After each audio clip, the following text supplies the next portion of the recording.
Kamusta? Si Buhay Ghetto to, and welcome back to the channel. At ito na naman, meron na naman tayong bagong dagdag sa problema.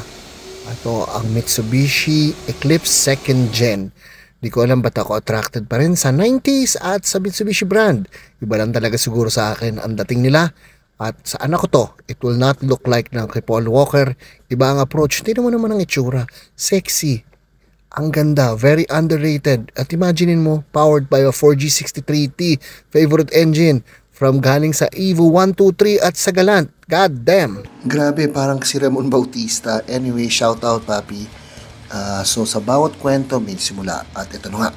So nakita natin yung post. So bumiyahe tayo outside Metro Manila to go to Pampanga. What a beautiful place. Ganda talaga sa Pampanga. So ito, inabot na nga ng hapon. Sipat ng mabilis, makina, loob, papeles. Tinan mo naman ang itsura ng batang yan. Hindi mo matitiis, kaya nakakainis. So yun na nga, inabot na kami ng gabi. Bayaran, check, then let's go. Biyahe na tayo. Kahit medyo kabado, parang test of fate to. Mula Pampanga hanggang Manila. Subukan natin kung titirikin o hindi. Ginawa ko na to dati sa Lancer GTI ko, kaso sa QC lang. So first stop, gas station, pagas muna, and here we go. Wearing the Dope Boys shirt. Available pa rin yan. Ayan, Dope Boys. Really good. That's why we're able to buy it. Yeah. So hopefully I made the right decision. Just color. Gusto ko rin na Eclipse for the longest time. Pero you know what I'm saying. Good luck. Okay, so tapos na kami kumain sa Junjun's Bibingka Barbecue. Sarap. Pampanga has great food. So uwi na kami kasama tong Eclipse. Hopefully no problem. Sana, syempre. Pero old cars are old cars. Will give you something to ano. Pero easy driving lang siguro. Hopefully everything gonna be okay. Naka-double contact pa lang isang motherfucker. Yun lang. Ayoko mo na ma-stress. So pagda-driving ko yung anak ko. So wish us luck. And welcome to the new project, friends. Guys, kung usapang presyo Eclipse, very erratic. Iba-iba, may mura, may mahal. Ito medyo swerte. So hindi naman sobrang mura, hindi rin sobrang mahal. Ayos lang. Pero habang tayo ay bumabiyahe, ito na. So nag-limp mode siya. So papahinga ko muna ng sandali. Then we'll see what happens. Nakakatawang isipin na nothing beats the first kiss. Lalong-lalo na ang unang tirik mo sa bago mong biling sasakyan. Nakaka-inlove, nakakabaliw. Okay guys, so ang daming ilaw, parang Christmas tree. Merry Christmas guys. Limp mode siya kanina.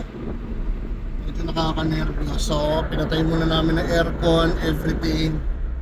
Feathering lang tayo. Mga funny smell pero feeling ko sa labas. Hindi ako sure pero kinakabahan ako. Or Ulila na yata to. May gas station. Magpapagas ako, papahinga ako ng konting kotse. So far so good na siya. Pero syempre stressful. Gabi, alam mo, hindi ko alam bakit ako namimili ng mga ganitong challenges. Pero yun, okay naman siya. Pero ngayon, magsistop kami. Papa full tank na ako just to be sure. Walang issue sa gasolina. Sinasabi ng seller, baka daw issue sa lakas daw sa gasolina. Hopefully, lying son of a bitch siya or sasabi siyang totoo. Si Contrani, medyo banting. But it is what it is.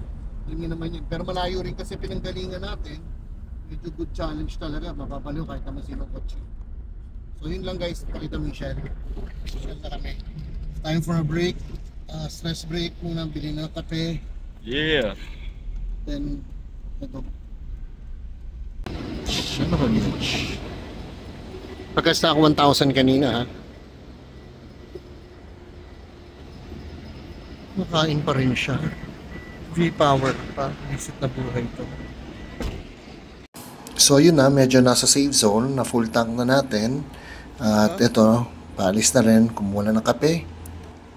Tayo na mukha yan. Stress, diba? Pero hindi halata. Hindi mo papahalata sa anak mo na sayang-saya. You know what's crazy? Pero share ko lang. Wala yung anak ko eh.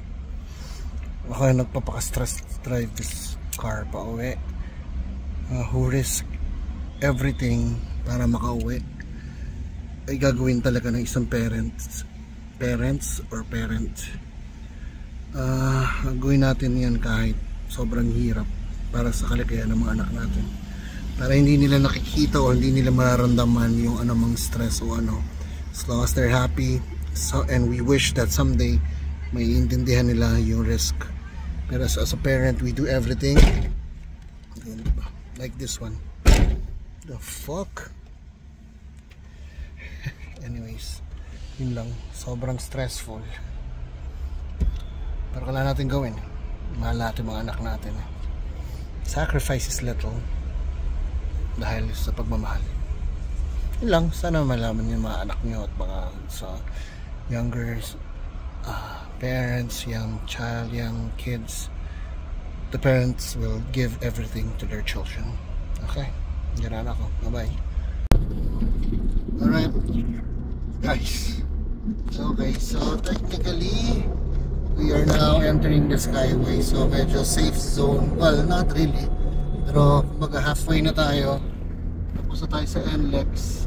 So, akit na tayo na Skyway. So hopefully, dire-diretso na tayo sa uwi. Nag-hold up naman yung Eclipse. Siyempre, medyo kabado pa rin, pero I'm quite confident na mauwi kami. So, may kwento na lang later, pare ko. Okay, so, yan. Coming home, baby. Uwi na kami. See you in a while.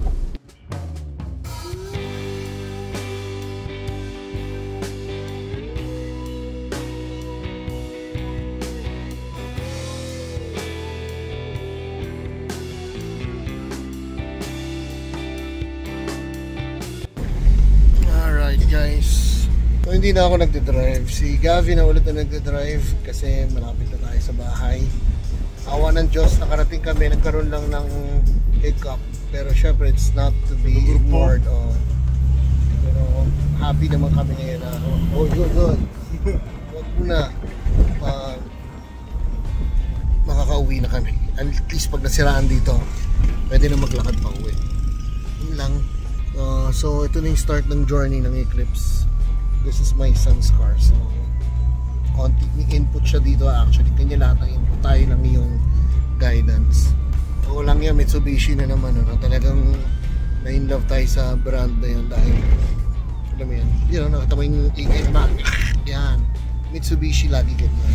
So okay, let's have fun with the Eclipse. And I'll see you guys soon.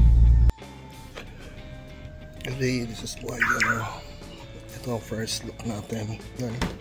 Technically, first full ride natin sa kutsing kakuha lang natin. You know, mahilig ako sa POV guys. So, okay. So, amoy luma. Amoy amag. Kasi kagabi, syempre different thing yun. Syempre, excited and everything. Ngayon, nandun ang reality. So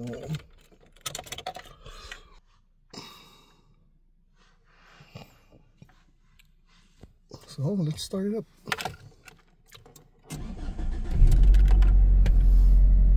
Ganda ng pagka-start niya, para siyang mga Honda.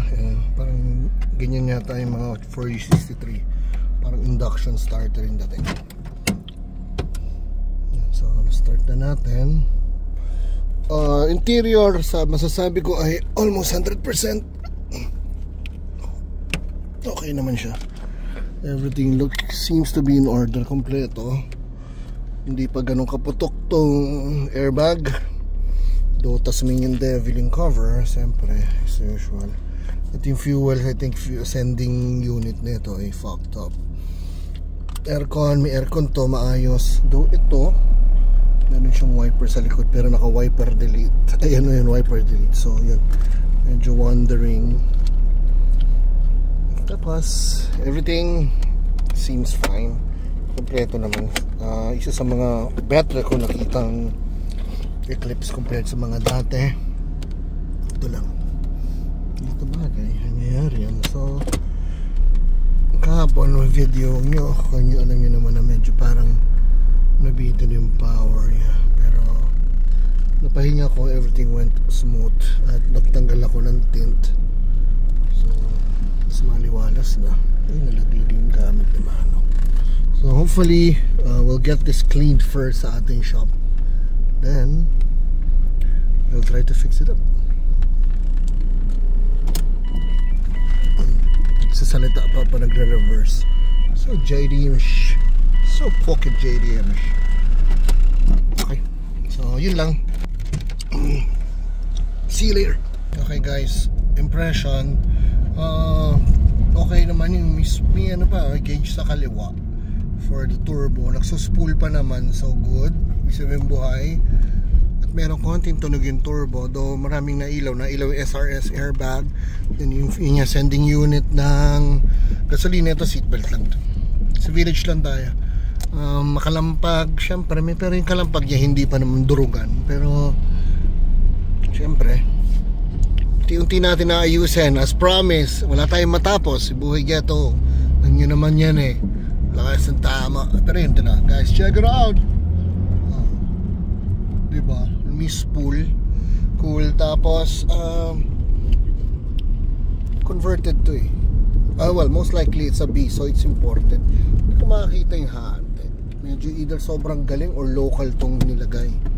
So hindi natin masabi to. Ito medyo may konting parang abnormalities. Then this one, hindi na gumagana daw. I think I have to change this. It's old Radyo Nami TV. Yun nga, as I said, my driving impression is ang ganda ng panoramic, man. Oh, ang laki ng salamin sa likod, ang laki ng bintana sa liit ng quarter panel. It's a decent coupe. Hindi naman siguro sports car ba considered dito sa Eclipse, maybe, pero early sports car level, diba? Or it's a coupe or a sports coupe. Joke lang. Anyways, yun lang. Alam mo naman lately everything smooth about us, so doon talaga ewan ko, iba yung driving impression natin. Kabisado na natin bahali ng Mitsubishi, so it's all good. Then you know, it's kind of fluctuating. So we'll have the tranny check as well. Everything naman papacheck natin, pero for now let's get it clean. Sa yung color niya is not the best. Black with rainbow metallic. Sana silver lang, ginawang rainbow pare. Papalinis ko muna, then back to zero natin para malinis siguro, para ma-enjoy naman natin yung mga ganito. Then we'll get to the mechanical parts and everything else. So yun lang muna. See ya.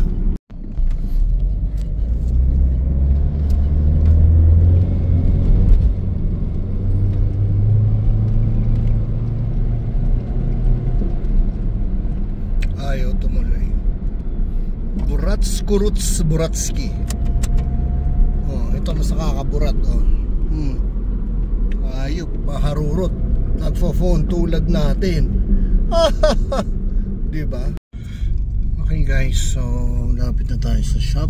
we'll be doing it, cleaning it and getting it sorted out sa shop natin.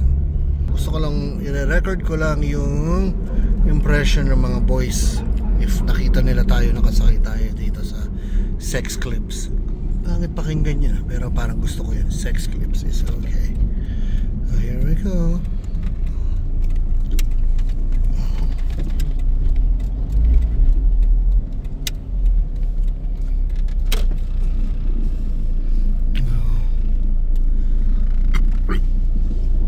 Wala silang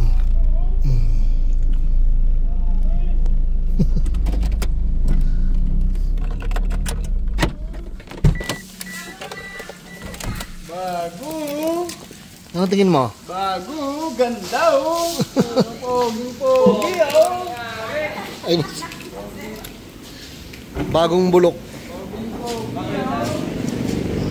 Kay Gavin yun. Ha? So guys,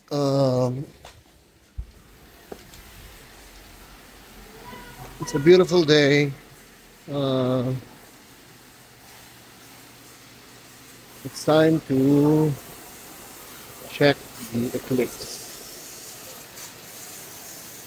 So, pina-engine wash ko muna dahil sobrang filthy. Dumi. Ayan. So, nakaturo na aluminum na ano siya. Radiation. Purpose niya. Blow off ba ito? Ano?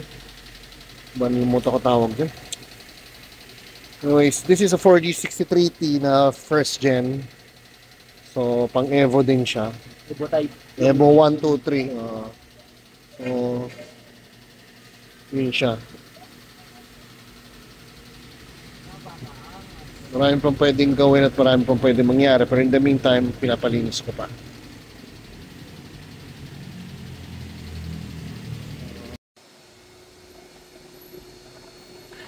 So, we begin cleaning up the Eclipse. Na lighter level pa lang. Car wash muna, linis ng loob.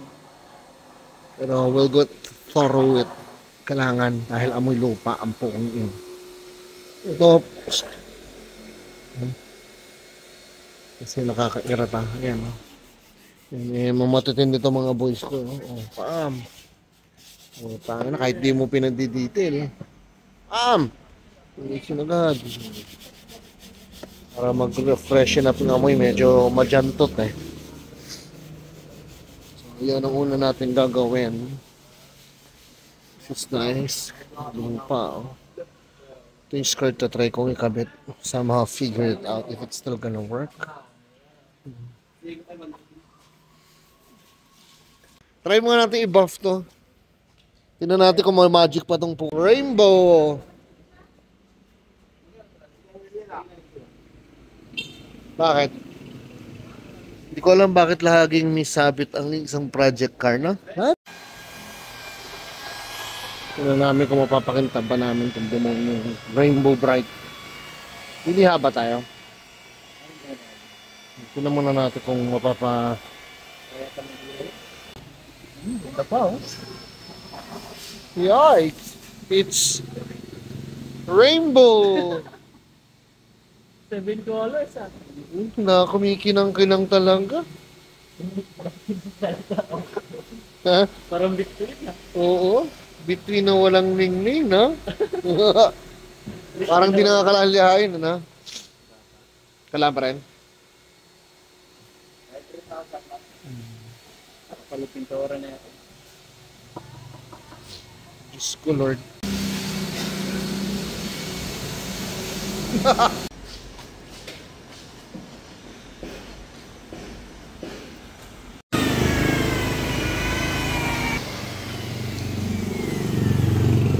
Konti pa.